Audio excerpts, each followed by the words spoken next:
자, 211장 다 찾으셨나요? 찾으셨죠? 자, 211장 같이 잠깐만요. 211장 같이 찬송 부르겠습니다. 그 참혹한 십자가에 주 달려 흘린 피 샘물같이 느르르니 죄 많은 형제여 값없어도 다 나와서 내 죄를 고하면 흰 눈보다 더 희도록 참성 열어드리 나 믿노라 나 믿노라 보혈의 공로를 금없어도 피 흘리사 날 구원하셨네. 그 흉악한 한강도는 제 죄를 깨달아 죄 없으신 주 예수를 구주로 믿었네. 내 지은 죄 흉악하나 주 예수 믿으면 용서받은 강도같이 곧 용서받으리. 나 믿노라 나 믿노라 보혈의 공로를 금없어도 피 흘리사 날 구원하셨네. 온 백성의 죄 사하신 하나님 어린 양 그 십자가 지심으로 온 인류 구했네. 저 영원한 새 나라에 다 같이 모여서 금고문고 한곡조로 새 노래 부르리. 나 믿노라 나 믿노라 보혈의 공로를 금없어도 피 흘리사 날 구원하셨네.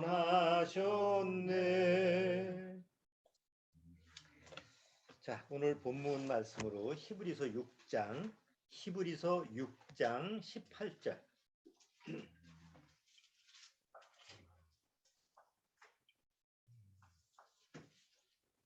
히브리서 6장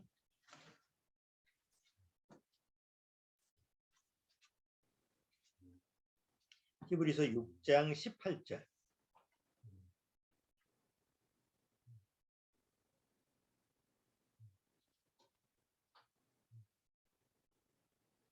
아, 17절, 18절 두 구절 말씀을 같이 한번 읽어보겠습니다.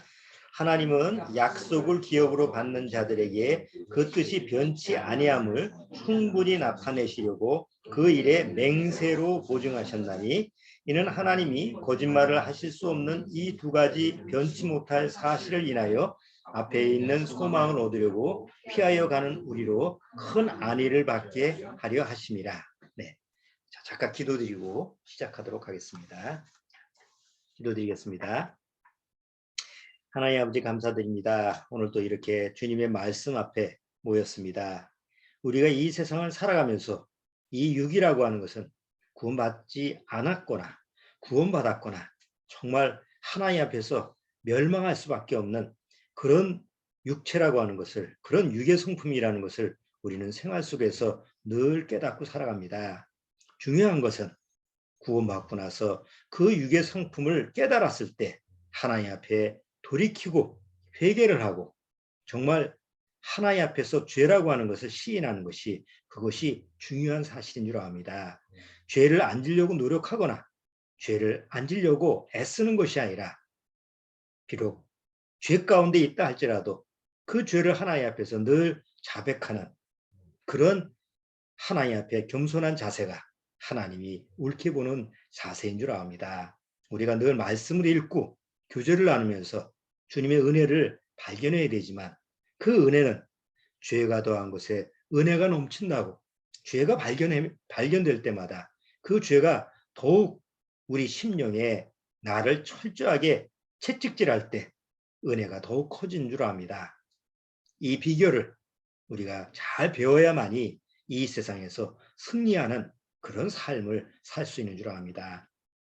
오늘 주님이 거짓말 하실 수 없는 그런 두 가지 불변하는 사실을 같이 한번 말씀을 교제 나누면서 하나님의 신실하심을 다시 한번 깨달을 수 있는 귀한 시간을 주님께서 허락해 주옵소서. 우리 중에 또 육체의 질병이 있고 또 여러 가지 환경 과정에서 어려운 그런 환경에 있는 우리 형제자매들이 있습니다. 비록 환경, 또 몸 상태, 또 어떤 여건이 이 세상에서 정말 최악이라 할지라도 내 마음의 소망이 그것을 바라보지 말고, 마치 광야에서 뱀한테 물렸을 때 뱀을 바라보지 말고 장대에 달려있는 그 노뱀을 바라보면 살았던 것처럼 십자가에 나를 위해서 못 박혀 죽으신 예수님을 바라보고 승리하는 그런 삶의 비밀을 우리 심령 안에서 더욱 깨닫게 주님께서 허락해 주옵소서. 예배 첫 시간이 옵니다. 마치는 시간까지 주님께서 맡아 주관하시고 주님으로, 주님의 말씀으로 말미암아 그 마음에 은혜가 촉촉히 젖게 하옵소서. 시종을 주님께 의탁드리오며 예수님의 이름으로 기도드리옵나이다. 아멘.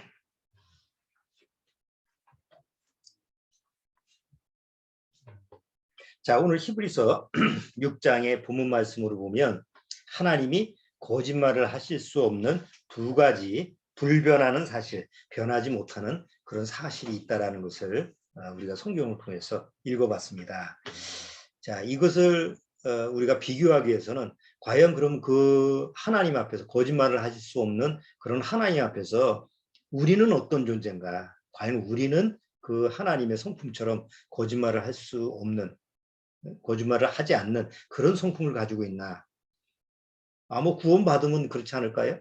구원받으면 하나님의 성품을, 신의 성품을 소유했다고 그랬으니까 하나님처럼 또 거짓말을 또 안 하게 되지 않습니까? 그렇게 생각하시나요? 실상생활 속에서?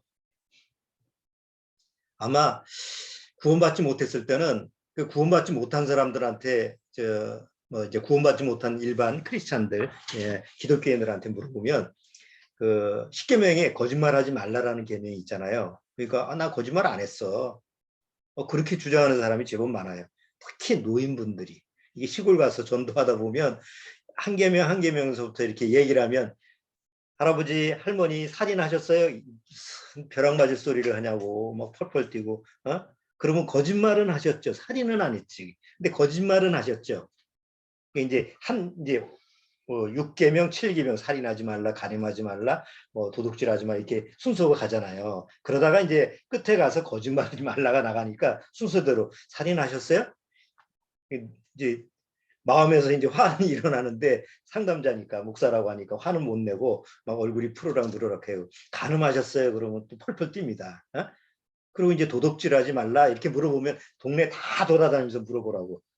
나같이 착한 사람 없다고 이렇게 얘기하다가, 그러면 거짓말은 좀 하셨죠? 그러면 어떤 분은 그래도 거짓말은 조금 했지, 이런 분도 있고, 어떤 분은 펄펄 뛰면서 난 거짓말도 안 했어. 뭐 이런 식으로 이제 항변하는 그런 분들도 있어요. 이제 시골에 가서 이제 상담을 해보니까. 자, 그런데 대다수 많은 크리스찬들이 이제 거듭나지 못했을 때는 그 비교 의식으로 생각하는 거예요. 세상 안 믿는 사람보다 안 믿는 그 기독교인들보다 자기는 거짓말을 덜 해. 그러니까 난 거지. 나은 거지. 이렇게 이제 남하고 비교를 해서 자기를 평가를 합니다. 자, 근데 우리가 구원받고 나서 생각해 보면 구원받기 전에는 난 그렇게 거짓말을 그렇게 많이 안 했어. 이렇게 생각을 하잖아요. 우리가 자기 자신에 대한 좀 과대평가를 하니까 난 그렇게 나쁜 사람이 아니야. 난 그렇게 뭐 악한 사람이 아니야. 난 그렇게 거짓말을 하는 사람이 아니야. 난 진실한 사람이야. 이렇게 스스로 자기를 평가를 좋게 했는데 구원받은 다음에 어떤 그 일종의 딜레마가 생기냐면 자기는 원래 자기가 생각한 사람보다 더 형편없는 사람이 돼버리는 거예요. 구원받고 나서. 왜? 죄가 막 발견되니까.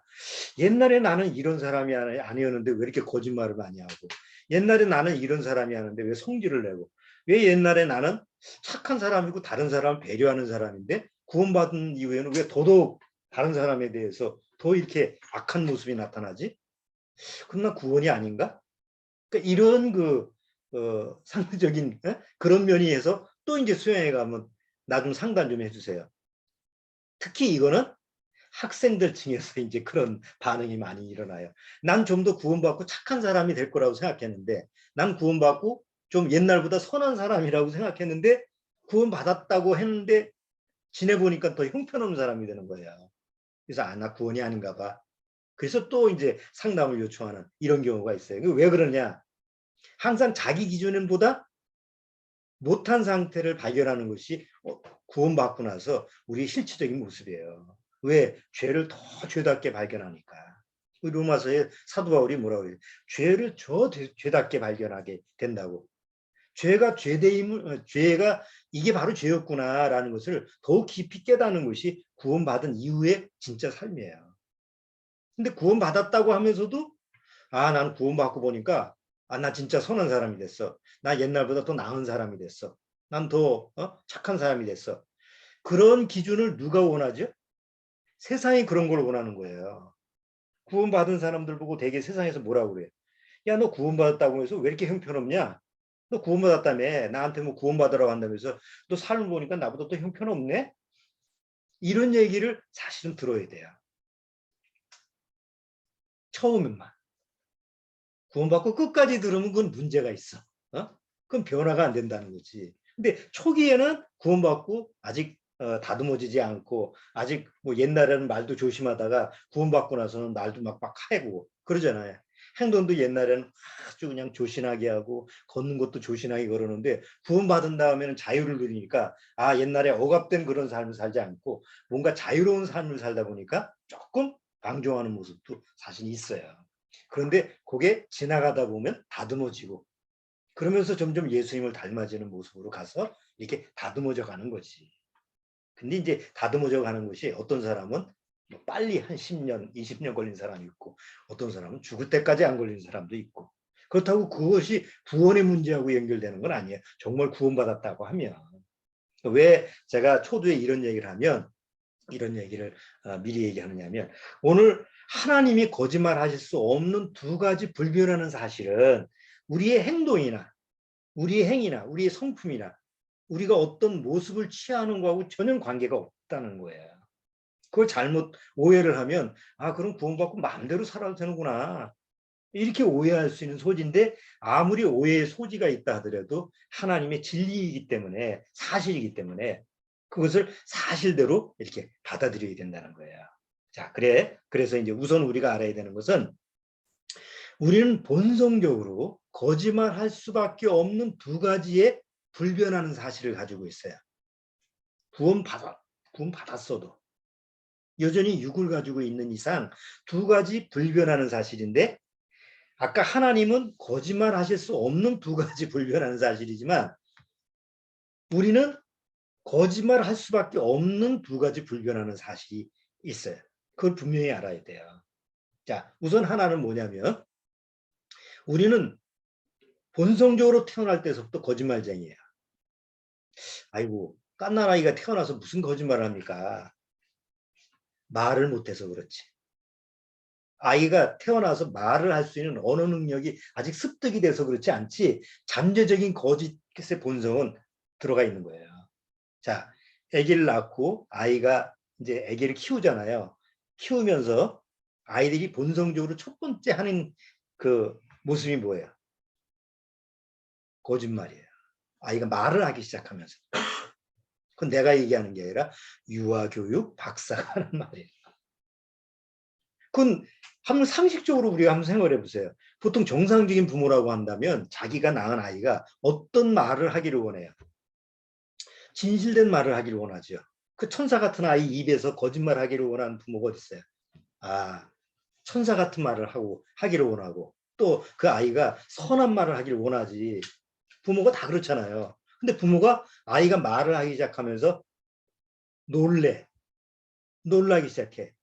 우리 애기가 말을 했네? 엄마 아빠 얘기를 했네? 그때까지는 잘 몰라, 진실을. 근데 조금씩 애가 말을 배우기 시작. 요즘 애들은 영상, 이런 비디오, 이런 영상 문화가 아주 습득이 되니까 말을 빨리 하잖아요. 그럼 말을 빨리 시작하면서 첫 번째 아이가 습득하는 게 뭐냐면 거짓말이라는 거예요. 그럼 누가 가르쳐 줬을까요? 물론 악의적인 거짓말, 아기가 무슨 악의적인 거짓말, 어린아이가 무슨 악의적인 거짓말 하겠어요. 악의적인 거짓말이 아니야. 그 아이는 자기가 생각나는 대로 얘기를 하는 것뿐이에요. 그런데 생각나는 대로 어떻게? 요렇게 얘기하면 엄마한테 맞겠구나.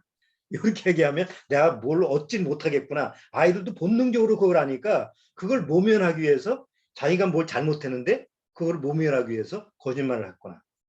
아이가 뭐 어린이집에서 아이가 자기가 잘못했는데 옆에 앉는 데한테 뒤집어 씌운다든가. 나이가 먹어서 어른이 그러면 저건 참 악한 놈이라고 하지만 조그만 아이가 말도 제대로 못하는 아이가 그런 거짓말을 딱 하게 됐을 때 보통 뭐라 그래요? 애가 무슨 거짓말을 해. 그리고 그 아이 말을 믿잖아요. 어린이집에서 애가 선생님이 나를 때려가지고 맞았어. 그러면 엄마가 어떻게 알아들어요? 거짓말하지 마. 선생님이 그렇겠어? 그렇게 얘기를 해? 네 CCTV 보자. 가서 확인을 해보지. 근데 아무 그런 모습이 없어. 그 엄마가 머쓱할 거 아니에요. 실제로 그런 경우가 요즘 너무 많으니까 그렇게 의심할 수밖에 없지만. 그러니까 보통 세상에서는 아이고 깐난하게 이제 말을 할 수 있는 어린이가 무슨 거짓말 하겠어 하지만 보통 지금 학자들의 연구 발표에 보면 본성적으로 아이가 이상하게 어떤 거짓말을 하는 그런 모습을 가지고 있는 거예요. 물론 세상에서 설명할 때는 그건 환경적으로 뭐 그런 영향을 받아서 했다고 하지만 그 환경은 어디서 오는 거예요? 세상에서 오는 거 아니에요. 세상이 진실되다고 한다면 그 아이한테 진실을 전해줬겠지. 그러나 세상이 거짓된 세상이기 때문에 거짓을 아이한테 심어줄 수밖에 없는 거예요. 자, 그렇기 때문에 우리가 성경에서 우리는 하나님은 성경을 통해서 뭐라고 했느냐면 너희들은 태어날 때서부터 거짓말장이다. 본성적으로 거짓을 가지고 태어나기 때문에 거짓말을 하고 거짓된 모습으로 살고 거짓된 생각을 할 수밖에 없다라고 성경은 얘기합니다. 자, 예레미야서 한번 성경에 나와 있는 내용을 우리가 한번 확인해 볼게요. 다 아는 거예요. 예레미야 17장.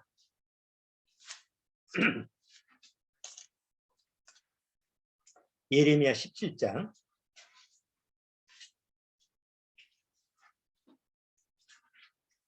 예레미야 17장 9절. 1078페이지. 1078페이지. 예레미야 17장 9절. 자, 같이 읽어보죠. 만물보다 거짓되고 심히 부패한 것은 마음이라 누가 능히 이를 알려마는. 여기 만물보다 거짓되고 심히 부패한 것은 뭐라고 그래요? 마음이라고 그래요. 예레미야 17장. 예레미야 17장.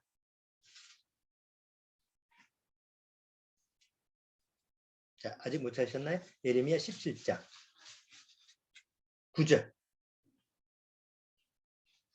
예레미야 17장 9절. 자, 17장 9절 다시 읽어볼게요. 만물보다 거짓되고 심히 부패한 것은 마음이라고 했어요. 자, 그러면 아기들 마음이 언제 부패하죠?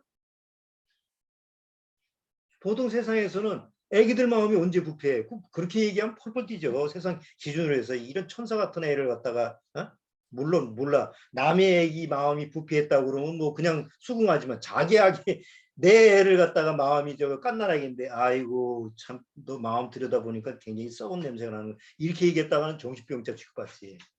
그러면 하나님이 만물보다 거짓되고 부패한 게 마음이라는 게 깐난아기, 어린아이, 아직 철 모르는 아이의 마음은 빼놓고 뭐 보통 한 뭐 10세 이상 뭐 한 중고등학교 아이들 마음서부터는 부패하다 이렇게 해석할까요? 아니 이미 태어나기 전서부터 그 마음은 부패하고 거짓된 마음을 가지고 있다고 성경은 얘기하고 있는 거야. 그러니 입에서 나오는 건 거짓말일 수밖에 없지. 그래서 하나님은 성경을 통해서 이미 아담의 후손들은 다 거짓말장이다. 이 말은 우리가 서로 생활을 하면서 아이고 저 사람이 거짓말을 했어 실망이네 실망할 필요가 없다는 거예요. 원래 거짓말장이가 거짓말을 하는데 거짓말이었구나. 날 사랑한다고 그랬는데 배반을 해? 날 걷어차? 이미 우리는 본성적으로 거짓말쟁이구나 라는 걸 알면 실망하고 그걸 가지고 할 이유가 없는 거예요. 당연하게 하는 거지. 로마서 3장.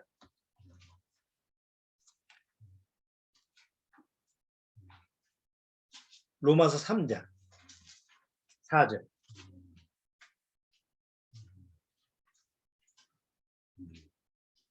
로마서 3장 4절. 4장? 네, 로마서 3장. 3장. 4절. 4절. 네, 로마서 3장 4절.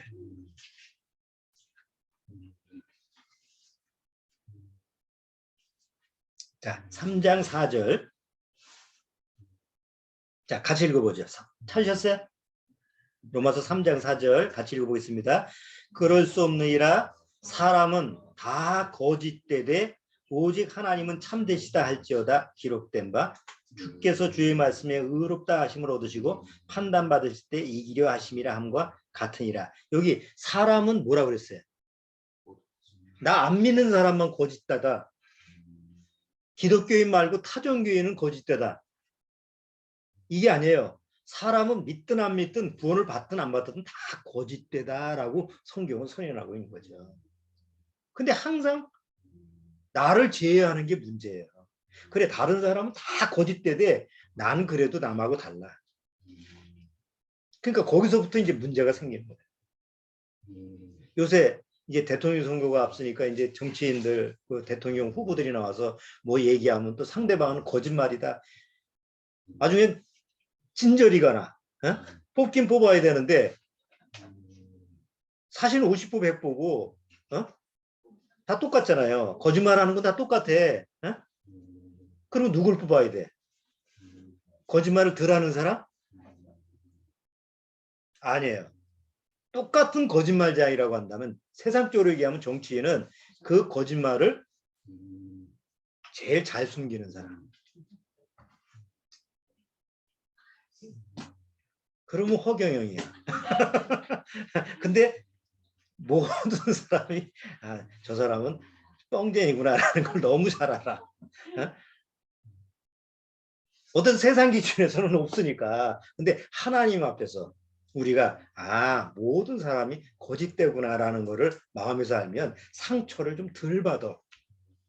덜 충격을 받는데 저 사람은 그러면 안 돼. 저 사람은 안 그럴 거야. 이렇게 생각하다가 나중에 거짓말이네? 그럼 그 다음에 뭐라고 하냐면 이중인격자.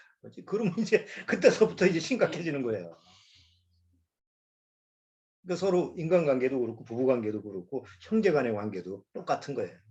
그러니까 하나님 앞에서 성경을 통해서 하나님이 말씀하시는 그 내용을 그대로만 받아들이면 사실 그게 문제될 게 없는데 그래 하나님의 기준은 그렇고 또 인간의 기준을 거기다 잣대로 재다 보니까 그게 이제 안 맞는 거예요. 그렇잖아요. 우리가 구원받고 나서 분명히 될 건 사람에 대한 기대를 할 필요가 없어요. 그건 뭐 부모든 남편이든 아내든 자식이든.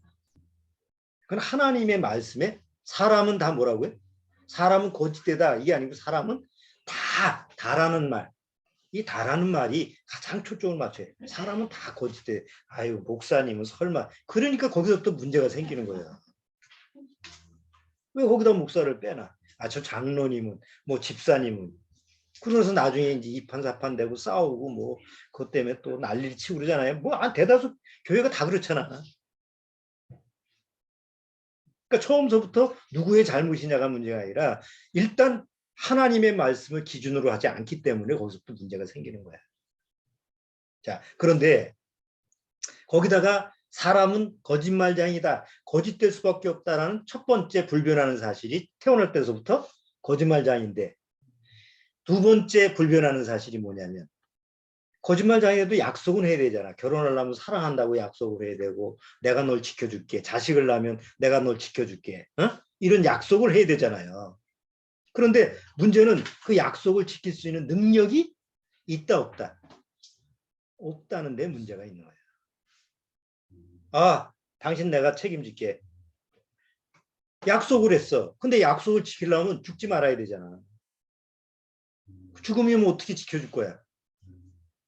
내 자식한테 내가 정말 목숨을 지켜서라도 너 지켜줄게. 근데 내가 목숨을 잃어버리면 그 자식을 어떻게 지켜요? 그러니까 동반자살하는 거 아니야. 뭐, 그 아버지가 자기가 사업에 실패해가지고 자기 가족은 못 돌보니까 내가 책임을 못 지니까 다 같이 죽자. 그 무모한 그런 어처구니 없는 생각을 하는 거 아니에요. 죽음이 끝이야 그게?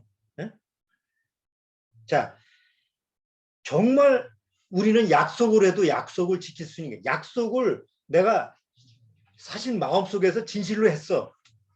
문제는 뭐예요? 약속을 거짓말로 안 하는 거예요. 진실로 했어. 그런데 문제는 그 지킬 수 있는 약속을 지키지 못한다는 거예요. 능력이 없으니까.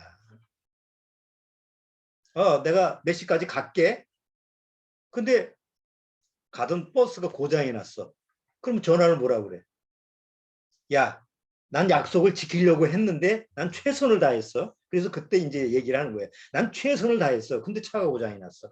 차가 빵꾸가 났어. 뭐 나는 약속을 지키려고 했는데 내가 지금 문제가 생겼어. 그렇잖아요.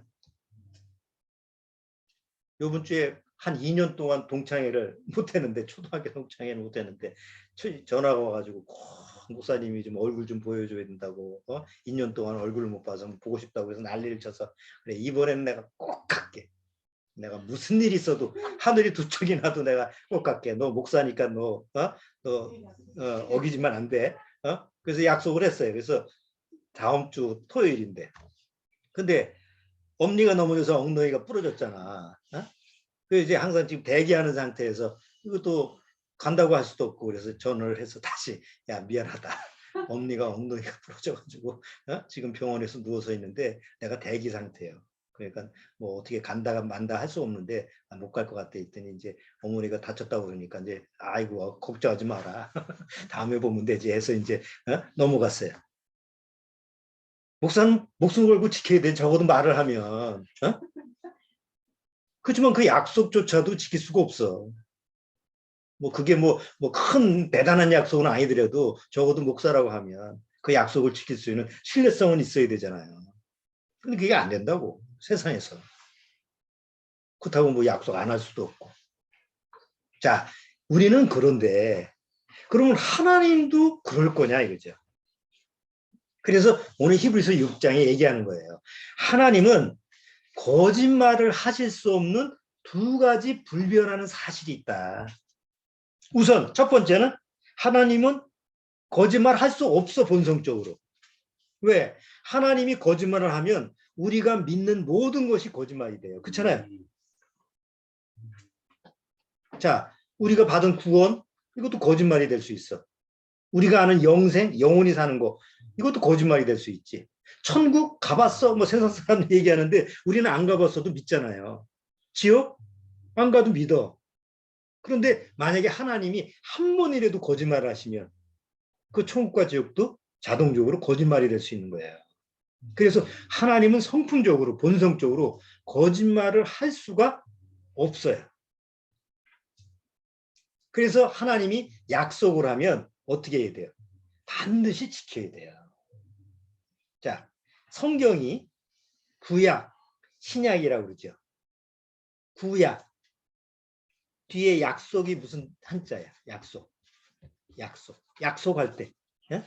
약자가 구약할 때 약속할 때 약자거든. 예? 그러면 구약, 옛날 약속. 신약, 새로 신이니까 새로운 약속. 그러니까 성경은 뭐란 얘기죠? 약속이란 얘기지. 이 안에는 하나님이 인간과 맺은 수천 가지의 약속이 기록이 되어 있어요. 그런데 그 약속이 지금 성경에서 거의 97% 정도가 지금 이제 성취가 됐어요. 하나님이 이렇게 하겠다, 저렇게 하겠다, 수많은 약속이 있는데 그 약속은 미래에 대한 약속이지 과거에 대한 약속은 없잖아요. 앞으로 이렇게 하겠다, 앞으로 널 몇 시에 만나겠다, 앞으로 너하고 사랑해서 이제 결혼해서 이제 같이 행복하게 살자. 이게 다 미래에 대한 약속이잖아요. 성경이 다 약속이야. 미래에 대한 너 이렇게 해주겠다, 저렇게 해주겠다는 약속이야. 자, 그런데 우리는 약속을 해도 세상에 변수가 많죠. 이런 일 저런 일 아까 얘기한 것처럼 갑자기 일이 벌어져서 그 약속을 지킬 수가 없잖아. 세상이 이런데 하나님이 약속을 하면 세상에 있는 사람들한테 약속을 하면 세상에 여러 가지 변수가 있을 때 그 약속이 어떻게 되겠어요? 약속을 지키지 못하는 상황도 있을 거 아니야. 그럴 때 하나님은 어떻게 하실까?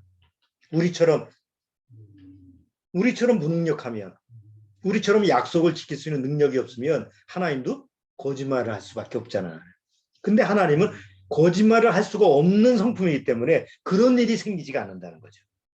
아무리 세상에서 어떤 일이 벌어져도 하나님은 그 약속을 반드시 지키는 그런 능력을 가지고 있는 분이에요. 예를 하나 들어볼게요. 하나님이 믿음의 조상 아브라함한테 나타나셨죠. 그래서 아브라함한테 뭐라고 그랬어요? 하나님이 아브라함한테. 우선 첫 번째 갈대아 우르에 사는 옛날 이란 지역에 갈대아 우르에서 아브라함한테 나타나서 내가 너한테 지시하는 땅으로 가라. 그게 지금의 이스라엘 땅이에요. 가나안 땅. 거기 갔어요. 거기로 가서 하나님이 아브라함한테 약속을 해요. 무슨 약속을 해요?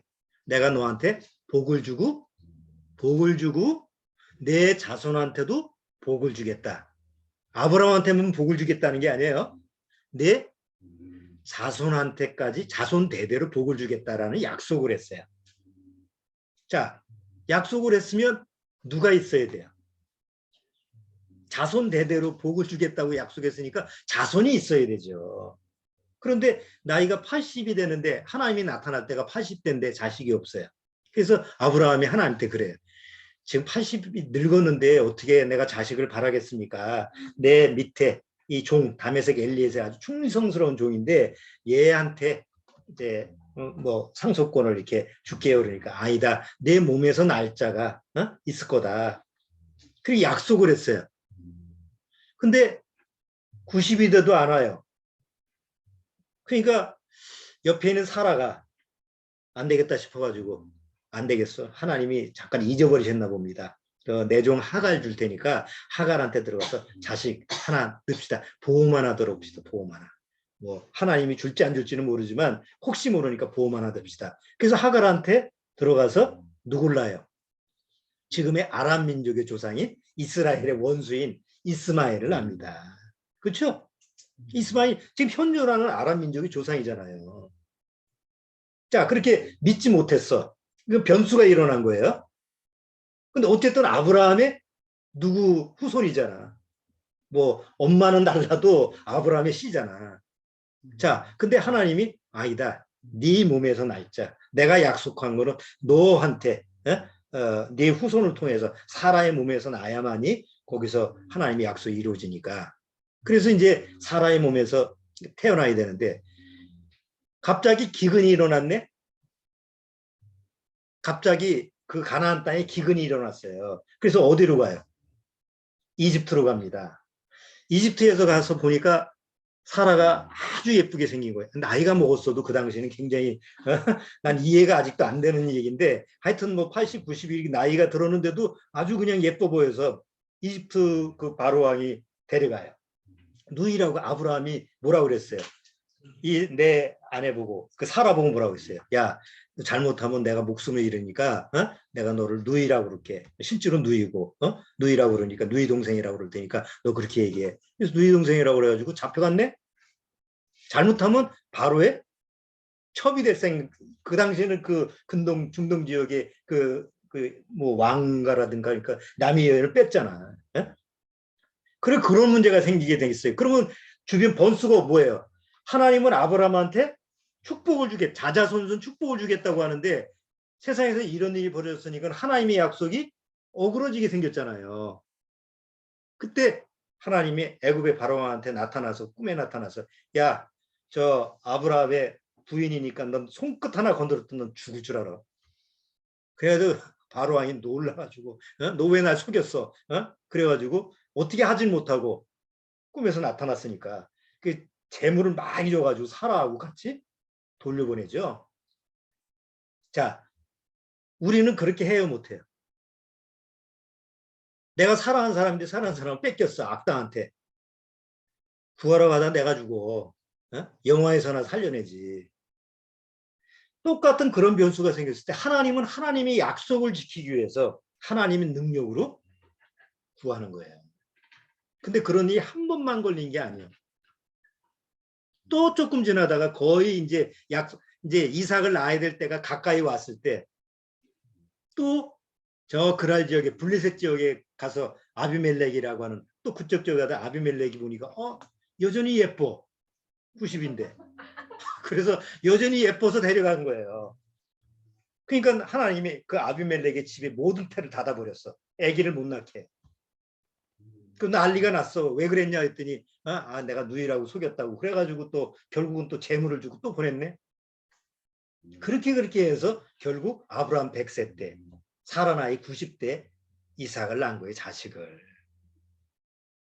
만약에 세상 변수 지금 이런 문제 때문에 사라가 이집트에 또 바로왕하고 또 결혼을 해서 또 다시 뺏어와 또 아비멜렉한테 가서 또 거기도 또 한 번 결혼해서 또 자식을 낳았다고 한다면 우리가 성경을 보면서 그게 도대체 누구예요? 하나님의 약속의 어떤 그 후손하고 연결이 안 되잖아요. 만약에 태를 안 닫아버리면. 그러니까 하나님은 하나님의 약속을 그대로 유지시키고 하나님의 거짓말하실 수 없는 그 말씀을 그냥 보존하기 위해서 모든 환경을 딱 통제를 시켜버리는 거야. 나중에 이삭을 낳았을 때 그 이삭은 순수하게 진짜 세상 말로 순수한 혈통이지. 아브라함의 혈통이지. 그리고 이삭을 통해서 나중에 역사가 진행돼서 누구까지 오는 거야? 예수님까지 오게 되는 거잖아.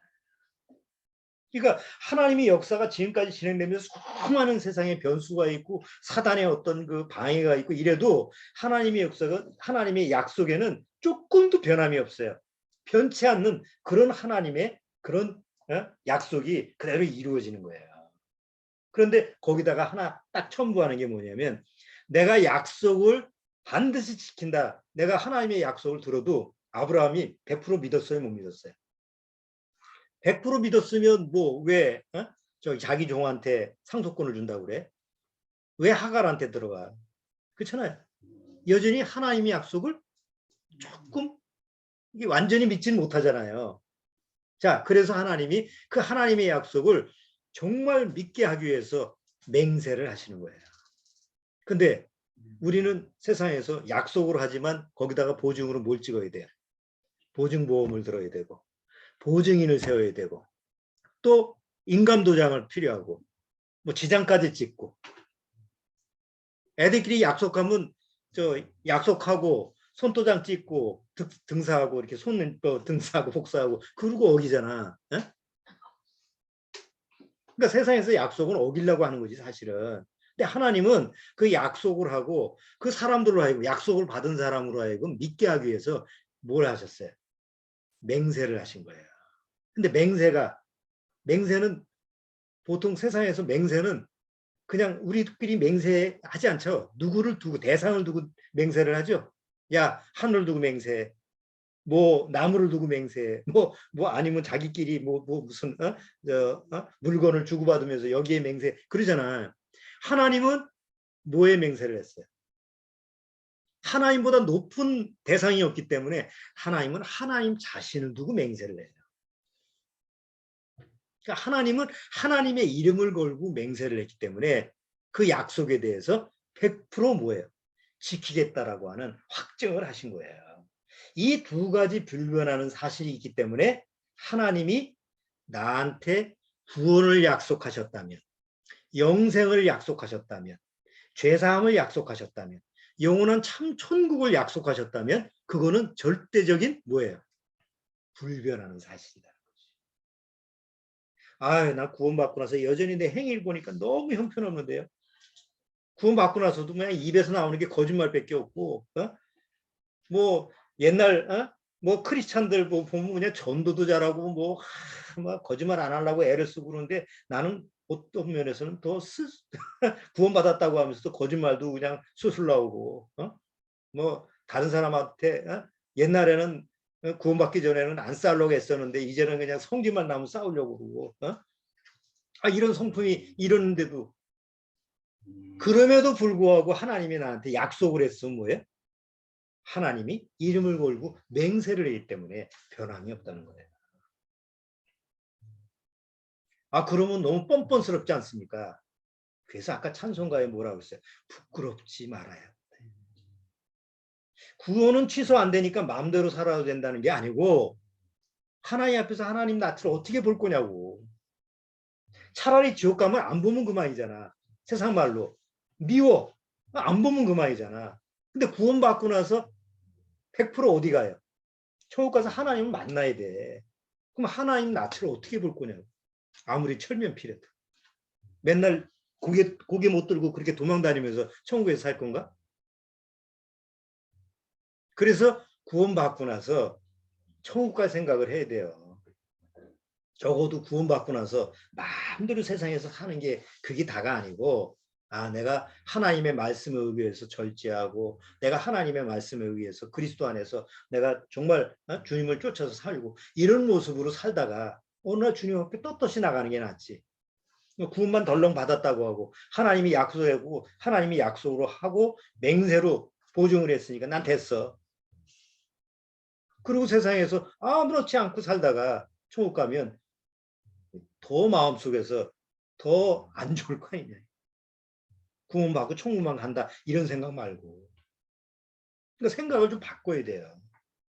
옛날처럼 구원받으면 이래야 된다 저래야 된다 또다시 율법처럼 그렇게 가르치는 게 아니고 은혜로서 바꿔야 돼. 내가 하나님의 은혜를 받았다고 한다면 은혜로서 하나님 앞에 어떻게 나갈까? 은혜로서 치료를 해야 되는 거예요. 근데 은혜로서 치료를 하지 않으면 자칫 잘못은 어떻게 갈까요? 하나님의 은혜를 받았는데 구원받은 사람들이 제대로 신앙생활을 못해. 그러니까 사람의 생각에 요거 좀 회초리를 많이 때려야 되겠구나. 그래서 다시 율법으로 돌아가는 게 갈라디아주의예요. 갈라디아 아시죠? 갈라디아 사람들이 어떤 사람들이에요? 율법으로 구원을 받았는데, 은혜로 구원을 받았는데 자꾸 행위가 잘 안 나오니까 거짓된 교사들이 들어와서 니들이 왜 그렇게 사는 줄 알아? 율법을 무시해서 살아서 그래. 우리 교회 역사를 보면 그렇죠? 교회 구원받고 나서 교회가 쭉 진행되다가 사람들이 구원받고 나서 조금 이렇게 방종하고 막 그런 것 같아. 이게 구원받고 나서 구원받은 사람들이 구원받지 못한 사람보다 더 못하게 사는 것 같아. 그러니까 서서히 교회 안에서 분위기가 이러면 안 되는데 이건 아닌데 구원이 아닌데 이러다가 목사들이 우리가 율법을 좀 무시해서 그래. 다시 율법으로 돌아가야 돼. 이것 때문에 또 사단이 난 거 아니에요. 성경이 똑같은 원리야. 그런데 은혜를 시작했으면 은혜로 끝나야 돼요. 은혜가 잘 적용이 안 된다고 해서 또다시 율법으로 돌아가면 이거는 큰일 날이지. 근데 은혜로 시작해서 은혜로 끝나기 위해서는 어떻게 받아들여야 되느냐. 먼저 하나님의 약속과 하나님이 나를 책임지시고 나를 구원받고 천국까지 인도한다는 그 약속이 맹세까지 이루어졌구나라고 하는 그런 사실이 먼저 적용이 돼서 그 은혜가 내 안에 깨끗하게 딱 적용이 돼야 돼요. 그러면 이제 은혜가 내 안에서 왕노릇하게 되면 행위를 먼저 고치는 게 아니라 마음을 먼저 고치지. 마음을 치료를 하고 그러면서 행위는 서서히 어떻게 하는 거예요? 내가 절제를 해야 되겠구나. 내가 삼가야 되겠구나. 내가 이래서는 안 되겠구나. 하나님의 은혜를 받은 사람으로서. 자, 그런 내용을 적용시키는 게 바로 히브리서라는 거예요. 유대인들이잖아. 그러니까 유대인들은 구원을 받았는데 자꾸 어디로 돌아가려고 그래요? 자꾸 조상 대대에서부터 믿었던 율법으로 돌아가려고 하는 거야. 그러니까 히브리서 기자가 다시 한번 아니다. 은혜로 오신 예수님이 너희를 은혜로 구원했기 때문에 은혜로 돌아가라. 그래서 그 은혜로 돌아가기 위해서 히브리서에 계속 하나님의 약속, 하나님의 약속의 아들 예수, 그 예수 그리스도가 우리를 위해서 뭘 하셨냐, 어떤 제사장이냐, 어떤 피로 죄사함을 얻느냐 계속 반복해서 그리고 마지막에 가서 너희가 은혜 안에서 살아라는 쪽으로 이렇게 마무리를 하죠. 자, 오늘 히브리서 6장 18절에 다시 한번 보겠습니다. 히브리서 돌아와서 6장 18절.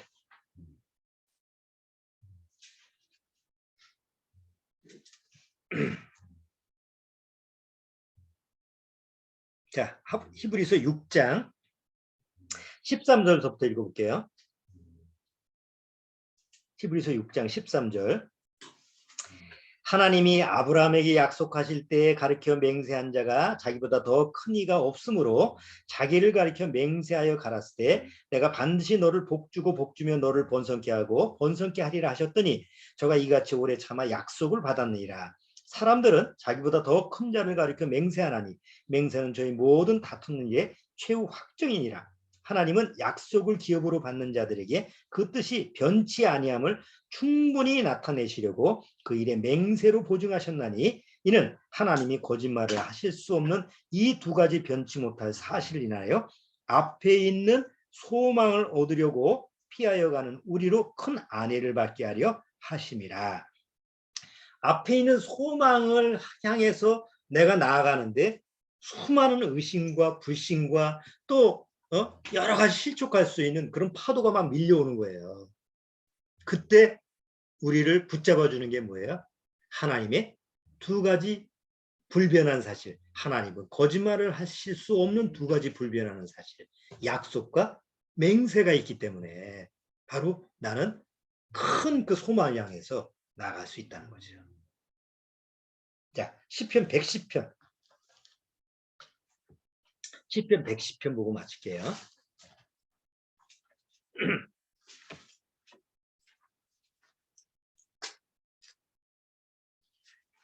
시편 110편.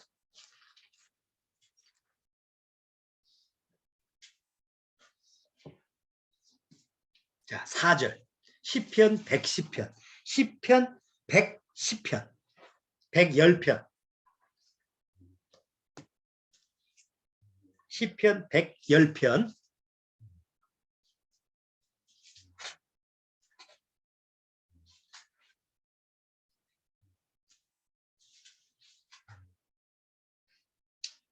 자, 시편 110편 4절.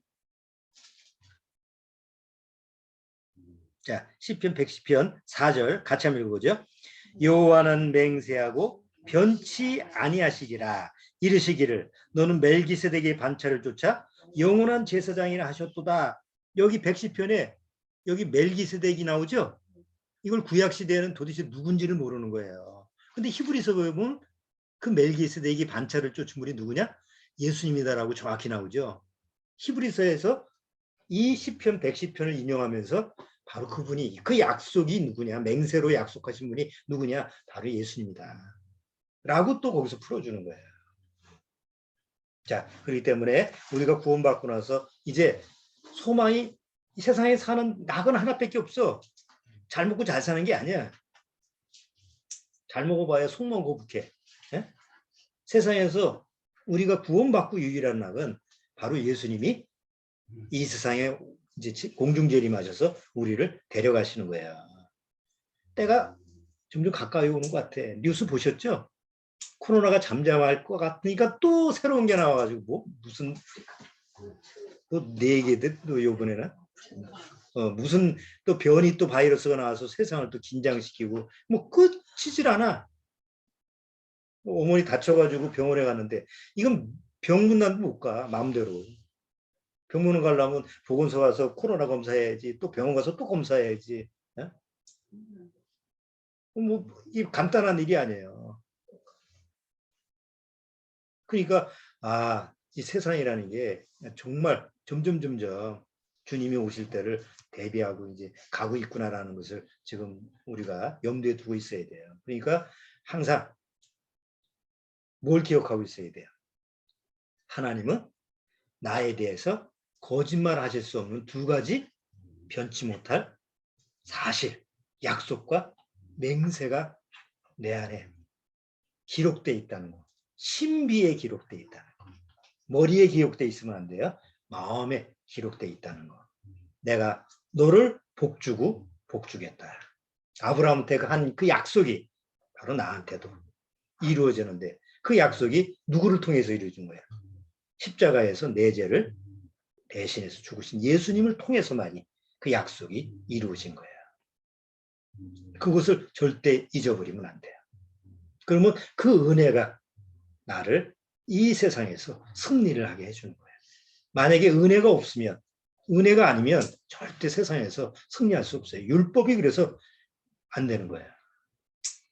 꼭 기억하시기 바랍니다. 자, 우리 찬송가 그냥 부르고 기도하고 마치겠습니다. 자, 우리 임자매님이 지금 병상에서 너무 고통스럽게 계시니까 수술도 못하고 폐렴 증세가 있어가지고 수술도 지금 못하고 지금 대기하고 있는데 너무 고통스러워 하시네요. 그래도 어떻게 기다려야지 어떡하겠어.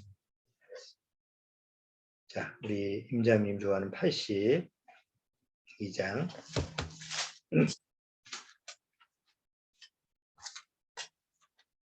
몇 장이죠? 82장.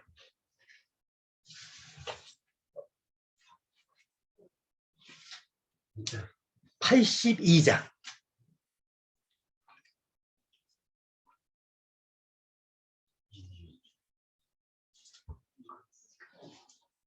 자, 82장 우리 찬송 하시면서 여기 예, 82장 찾으셨어요? 같이 부를게요. 나의 기쁨 나의 소망 되시며 나의 생명이 되신 주 밤낮 불러서 찬송을 드려도 늘 하신 마음뿐일세. 나의 사모하는 선한 목자는 어느 꽃다운 동산에 양의 무리와 늘 함께 가셔서 기쁨을 함께 하실까. 길도 없이 거친 넓은 들에서 갈 길